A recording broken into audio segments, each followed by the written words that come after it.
পর্যায়ে বাংলাদেশ থেকে ইলিশ মাছ রপ্তানি করা হবে না বলে জানিয়েছিলেন মৎস্য ও প্রাণী সম্পদ উপদেষ্টা ফরিদা আক্তার।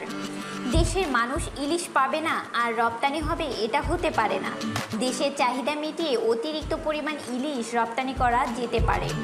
স্বল্প আয়ের মানুষের ধরাছোঁয়ার বাইরে চলে যাওয়া ইলিশ মাছের দাম নাগালের মধ্যে নিয়ে আসার প্রতিশ্রুতি দেন। শেষ পর্যন্ত ভারতে রপ্তানি হচ্ছে ইলিশ কেন, এমন প্রশ্নের ব্যাখ্যা দিয়েছেন মৎস্য ও প্রাণী সম্পদ মন্ত্রণালয়ের উপদেষ্টা ফরিদা আক্তার।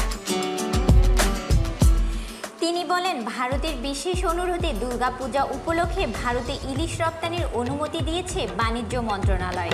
রবিবার মৎস্য ও প্রাণী সম্পদ মন্ত্রণালয়ের এক অধিবেশনে সাংবাদিকদের করা প্রশ্নে একথা জানান তিনি।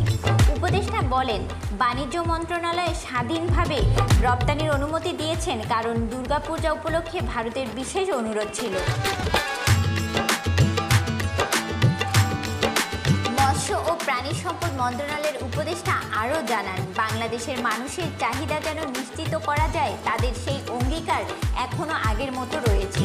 সাংবাদিকদের এক প্রশ্নের জবাবে উপদেষ্টা বলেন, যদি ইলিশের দাম বেড়ে যায় তবে অবশ্যই এ বিষয়ে ব্যবস্থা নেওয়া হবে। আরেক প্রশ্নে তিনি বলেন যে রপ্তানি বন্ধের দায়িত্ব তার নয়, তিনি আহ্বান জানাতে পারেন কিন্তু বন্ধ করতে পারেন না।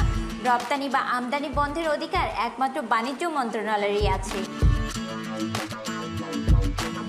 নজিরবিহীন বিক্ষোভ ও সহিংসতার মধ্যে 5ই আগস্ট স্বৈরাচার সরকার এর পতনের পর অন্তর্বর্তীকালীন সরকার ক্ষমতা গ্রহণ করে। এরপর ভারতের সঙ্গে সম্পর্কে কিছুটা বিঘ্নতা সৃষ্টি হয়। এর মধ্যেই এবার দুর্গাপূজায় ইলিশ রপ্তানি বন্ধের সিদ্ধান্ত নিয়েছিলেন মৎস্য ও প্রাণী সম্পদ মন্ত্রণালয়ের উপদেষ্টা ফরিদা আক্তার।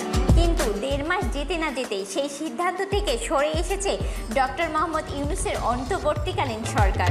আসন্ন দুর্গাপূজা উপলক্ষে ভারতে ইলিশ মাছ রপ্তানির অনুমতি দিয়েছে বাণিজ্য মন্ত্রণালয়।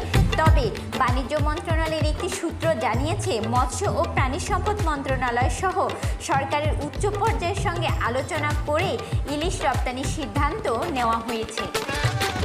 হাসনিন নাহার, BBN।